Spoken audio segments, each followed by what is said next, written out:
Welcome to a Bible study on the Sermon on the Mount, Jesus' Magna Carta. Some say this is the most important sermon Jesus ever preached, and that really most of his other lessons relate back to this Sermon on the Mount in some way.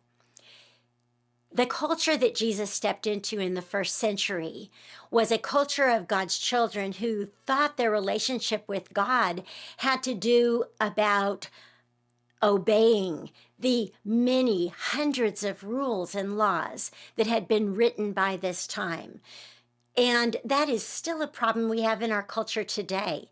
People think that God wants us to know his word and make sure we live rotely obedient to it. And that's not his plan.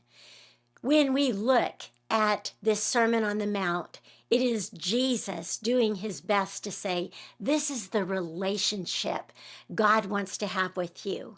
This is your life when you live it in relationship with God.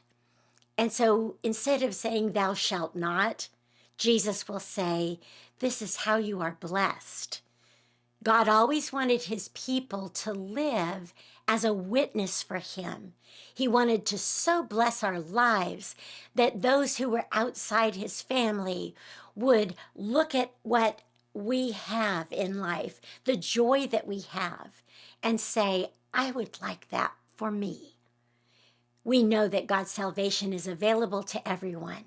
So are his blessings, if we will just walk in the way that God has taught us to walk, live the life he's able to bless. That's the purpose of the Sermon on the Mount.